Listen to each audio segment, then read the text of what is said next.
नमस्कार, स्वागत है आपका। मैं आपके साथ तेज नैन मोर और आज हम एक ऐसे राजनेता से बात करेंगे जिनको लंबा राजनीतिक अनुभव है, जमीनी मुद्दों से उनका जुड़ाव है और वो कांग्रेस पार्टी के विश्वास पात्र भी हैं और जब जरूरत पड़ती है तो वो ढाल बनकर पार्टी के लिए सदन के भीतर और सड़क पर दोनों जगह खड़े नजर आते हैं। हमारे साथ आज जुड़े हुए हैं कांग्रेस के वरिष्ठ नेता अशोक अरोड़ा जी। बहुत बहुत स्वागत है आपका। जिस वक्त हम बातचीत कर रहे हैं, सत्र चल रहा है हरियाणा में, सबसे पहले तो आप बताइए कि क्या मुद्दे हैं कांग्रेस के पास जनता के जो आज सड़क की बजाय सदन में कांग्रेस उठाने जा रही है। 20 तारीख से हरियाणा विधानसभा का बजट सेशन शुरू हो रहा है और हरियाणा प्रदेश में कांग्रेस एक मुख्य विपक्षी पार्टी है। आज हरियाणा प्रदेश के लोग सबसे ज्यादा अगर चिंता में हैं तो बढ़ते अपराध को। रोजाना फिरौतियां मांगी जा रही है, रोजाना गैंगवार हो रहे हैं, इवन एमएलए तक को भी धमकी आती है, उनसे भी फिरौतियां मांगी जाती है। अपराध लगातार बढ़ रहा है, नशा लगातार बढ़ रहा है, बेरोजगारी लगातार बढ़ रही है, भ्रष्टाचार लगातार बढ़ रहा है, रोजाना घोटाले हो रहे हैं। मुख्यमंत्री कहते हैं कि हमने धान घोटाले के दोषियों को पकड़ने का काम किया। मंत्री विज कहता है कि मेरे विभाग में 1500 करोड़ का घोटाला हो गया।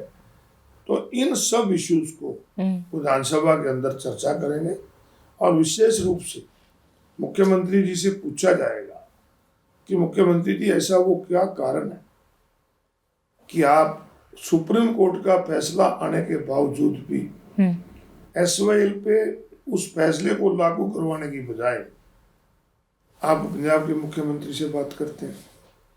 आज स्कूल में टीचर्स की कमी की है, हॉस्पिटल में डॉक्टर्स की कमी है, इवन जो हमारा सुरक्षा करने वाले कर्मचारी हैं, आज सिपाहियों में भी 40% पद खाली पड़े हैं। इन सब ज्वलंत मुद्दों पे हरियाणा विधानसभा में अपनी बात हम रखें।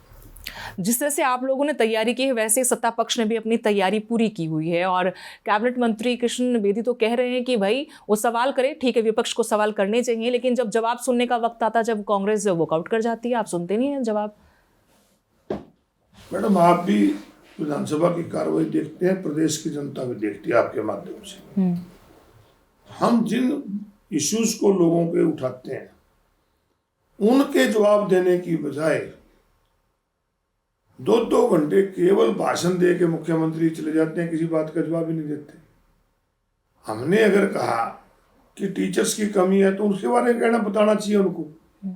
हम अगर कोई धान घोटाले की मैंने हमेशा बात उठाई तो कहते हैं ही नहीं, और हम खुद मानते हैं कि है नहीं। मंत्री ने भी अस्वीकार किया था, कृषि मंत्री ने भी। नहीं, आप गिरफ्तारियां हुई नहीं, मैं अब मानना है ना। पिछले विधानसभा सत्र में कहते थे कि तो ऐसे बोलते, मंत्री भी कहते थे कि ऐसे कोई बात ही नहीं है, अब ये मानने। इसी प्रकार ये पेंशन का, बुजुर्गों का पेंशन आया, मुख्यमंत्री का जवाब आया कि हमने किसी की काटी नहीं, और फिर उसके बाद जवाब आता है कि हमने तो 3 महीने की डाल दी है और काटी नहीं थी, फिर डाली क्यों? तो ये कहते कुछ है, करते कुछ है। लेकिन विपक्ष को लेकर यह भी है कि विरोध की राजनीति करता है विपक्ष। ये सत्ता पक्ष कहता है कि मुद्दे है ही नहीं। क्या इसका जवाब फिर क्या होगा विपक्ष के पास? आपसे पूछता हूँ, क्या बढ़ती बेरोजगारी कोई मुद्दा नहीं? क्या हरियाणा प्रदेश में बढ़ता अपराध कोई मुद्दा नहीं है? क्या हरियाणा प्रदेश में बढ़ता नशा कोई मुद्दा नहीं है?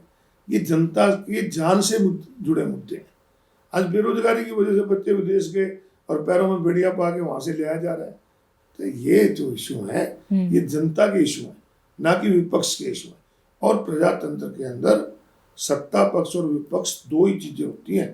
सत्ता पक्ष की जिम्मेवारी है लोगों के हित के काम करे, और अगर सत्ता पक्ष अपनी जिम्मेवारी निभाने में विफल है तो विपक्ष की जिम्मेवारी है कि उनको रास्ते पर लाने का काम करे।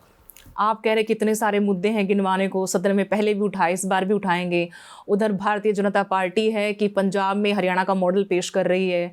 मुख्यमंत्री नायब सिंह सैनी को सबसे आगे किया हुआ है, उन्हीं को चेहरा बनाया हुआ चुनाव के बीच में। पंजाब की वोट के लिए तो हरियाणा की हितों की अनदेखी की जा रही है।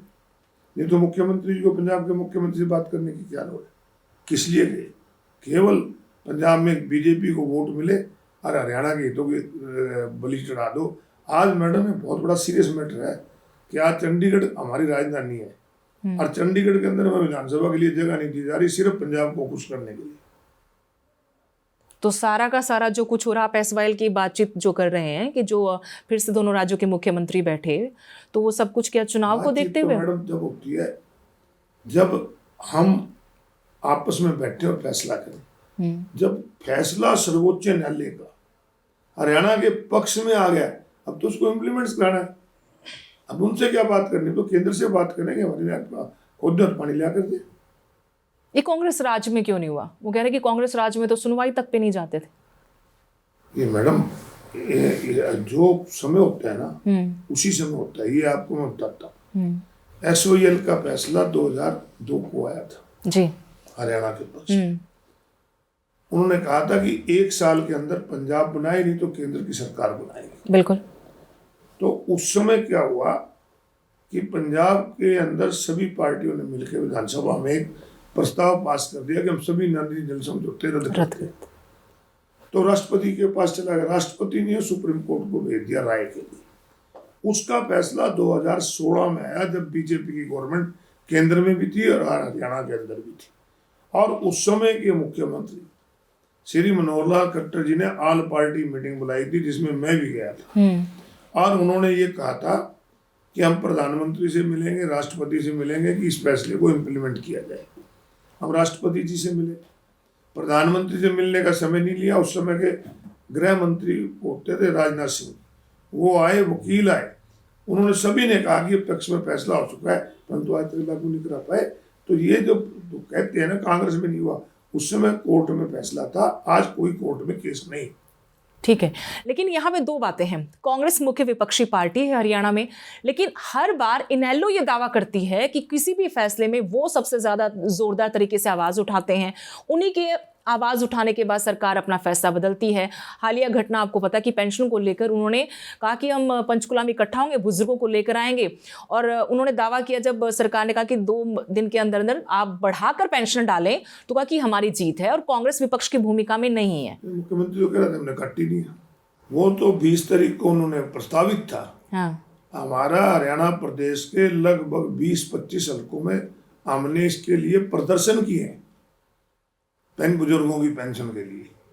मुख्य विपक्षी पार्टी हरियाणा में जो है वो कांग्रेस पार्टी ही है, और कांग्रेस ही सारे इश्यू उठाती है।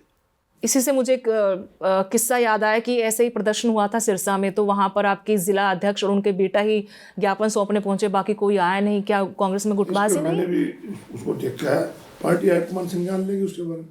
ऐसा क्यों है कांग्रेस में? इस प्रकार की अगर कोई घटना घटी है तो पार्टी संज्ञान लेगी। तो इस प्रकार की घटनाएं तो बीजेपी में रोज ही घटती है। स्टेज पे धक्का मुक्की होती है। 10 मिनट पहले राव आपके विपुल गोयल जी एक लाइब्रेरी का उद्घाटन करके आते हैं, 10 मिनट बाद कृष्णपाल गुर्जर कर आते हैं। राव नरवीर और राव इंद्रजीत के रोज ही नहीं आप सुनते किस प्रकार के आपस में चल रहा है। बीजेपी में गुटबाजी ज्यादा है, हो सकता है हरियाणा में भी कांग्रेस पार्टी में भी हो, परंतु जहां तक पार्टी के प्रदेश की बात है, प्रदेश के हितों की बात है, कांग्रेस पार्टी एक होकर लड़ाई लड़ेगी।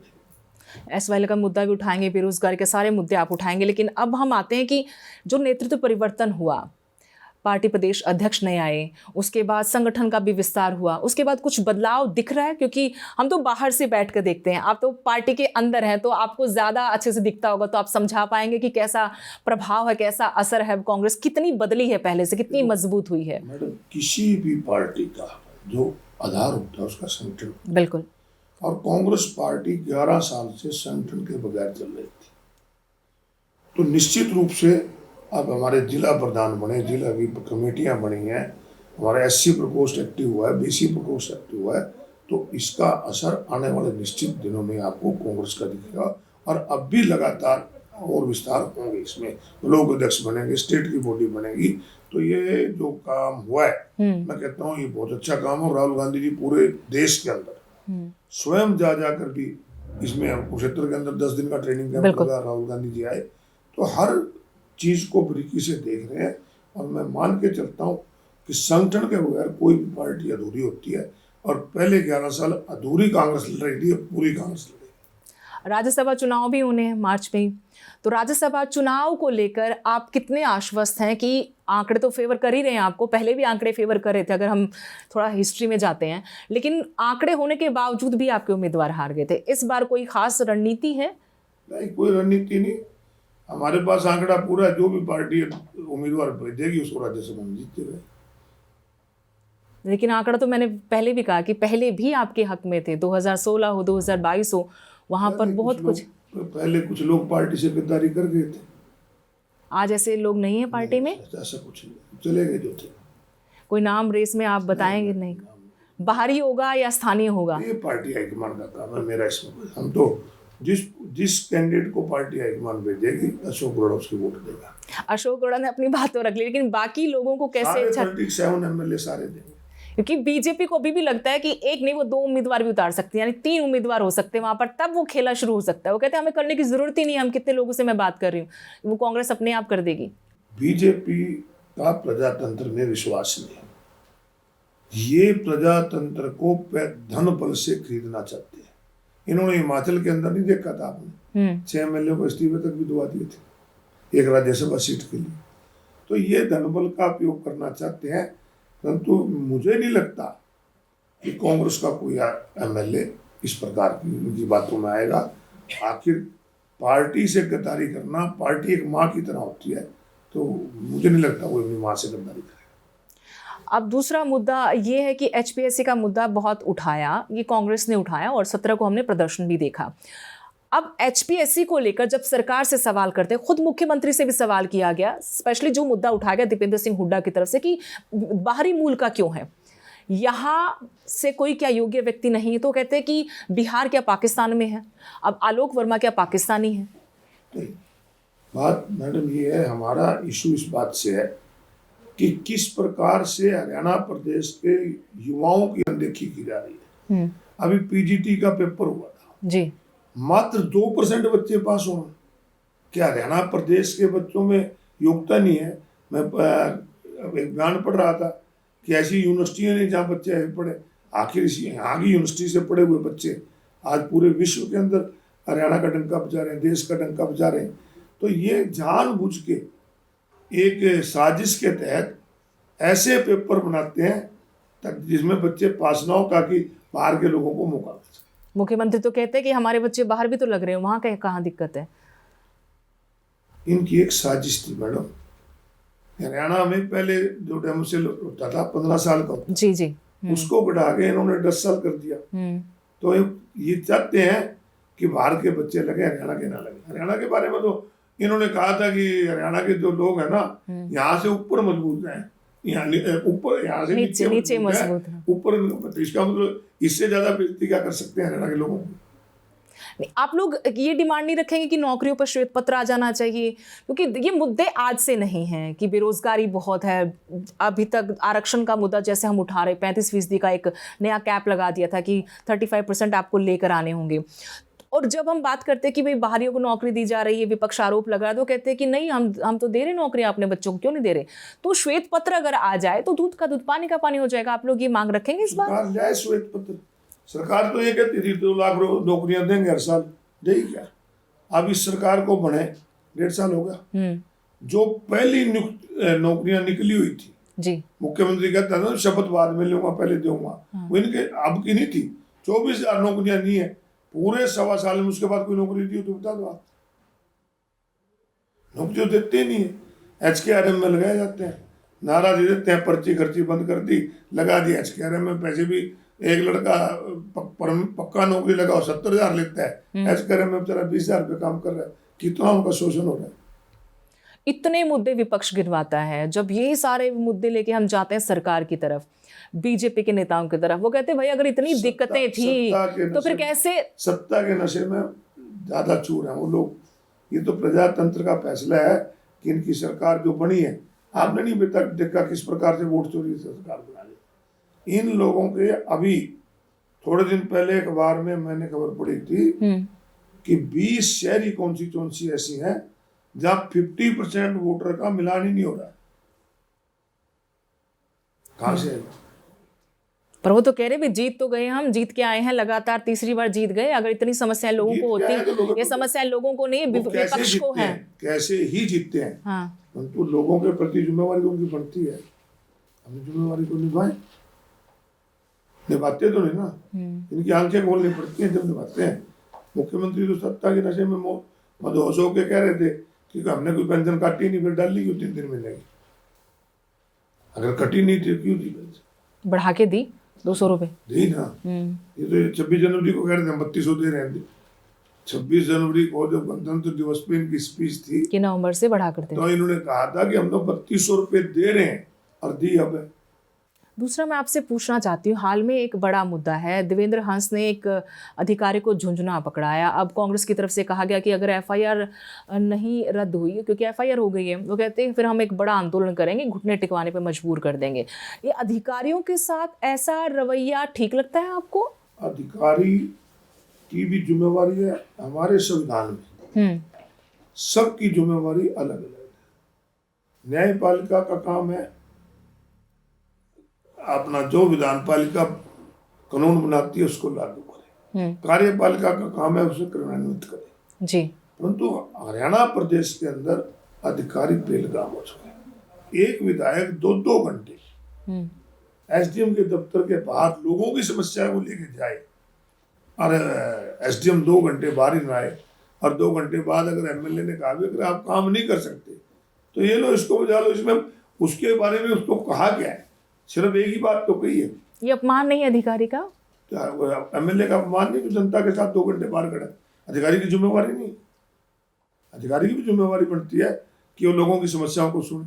नहीं सुनेगा तो कोई द्वेष में आके एमएलए ने कोई उसको गाली नहीं निकाली, एमएलए ने कुछ नहीं कहा। और यहाँ तो अभी साहब कैथल में मंत्री एसपी को कहते आप जाइए, अपमान वो है, वो अपमान है। और उससे पहले एक इंसिडेंट हुआ था रोहतक में डीसी के साथ, इनेलो सुप्रीमो अभय सिंह चौटाला का, तब भी आपके पार्टी कुछ विधायकों ने इसका विरोध किया था, बड़े स्तर पर विरोध किया।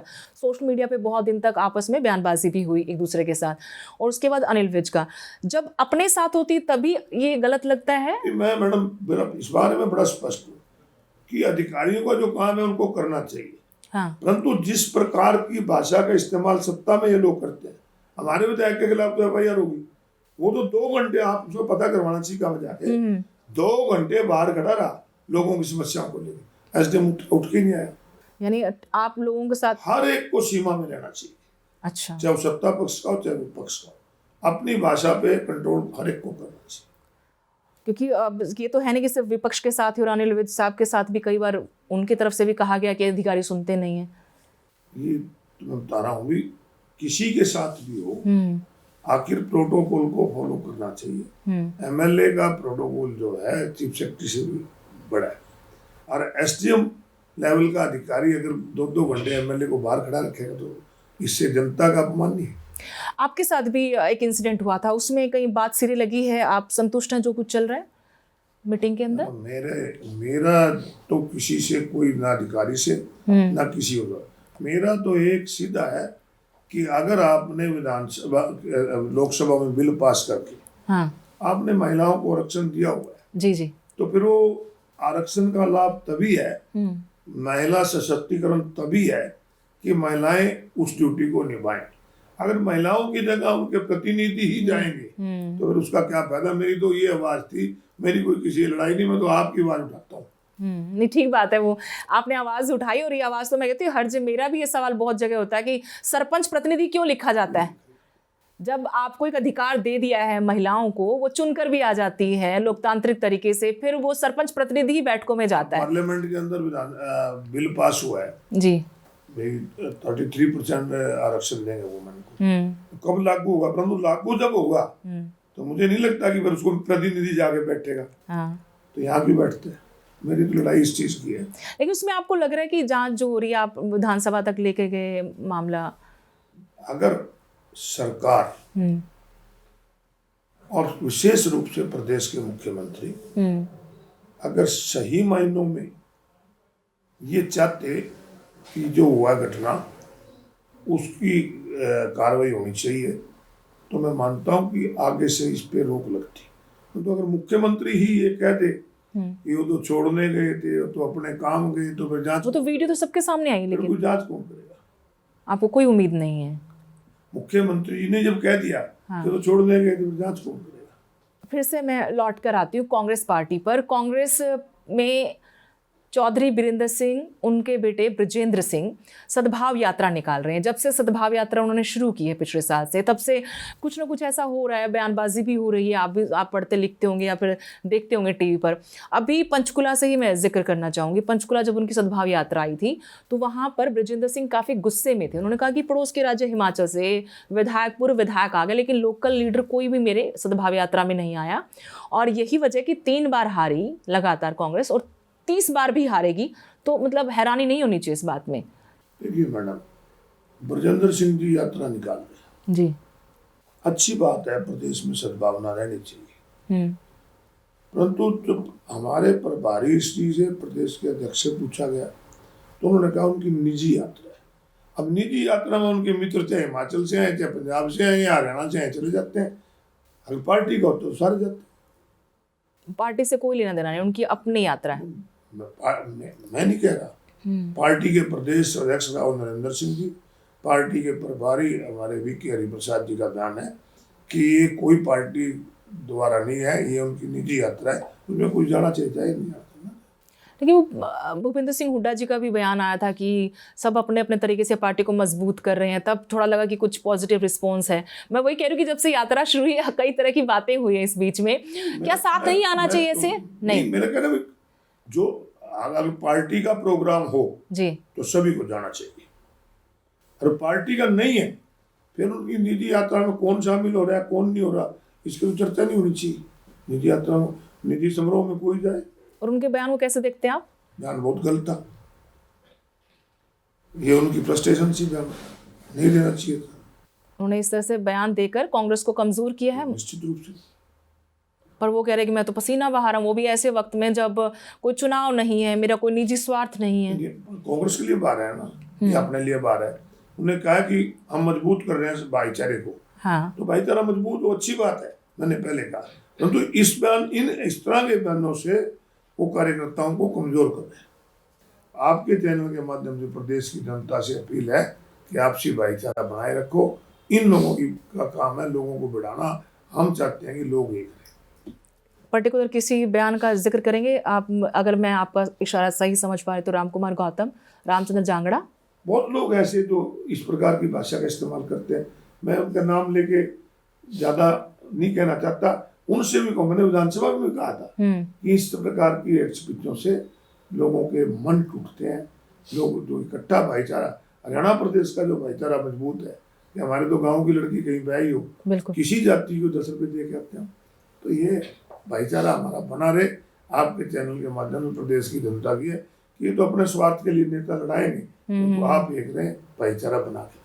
चलिए, बहुत बहुत शुक्रिया अशोक अरोड़ा जी, आपने वक्त निकाला। और हम यही उम्मीद करेंगे कि सरकार की जवाबदेही होती है और विपक्ष का काम होता है सवाल उठाए, बेबाक तरीके से उठाए। और जब सत्र होता है तब हम देखते हैं कि सड़क की लड़ाई सदन तक पहुंच गई है। वो एक ऐसी दहलीज है जिसको लांघ कर हमें लगता है कि सत्ता में बैठे लोगों के कानों तक वो आवाज जाएगी और कुछ हल निकलेगा। उसी मजबूती के साथ आप बातें रखें। जनता जिनको भी चुन के भेजती है, उनको अपनी अपनी ड्यूटी निभानी चाहिए।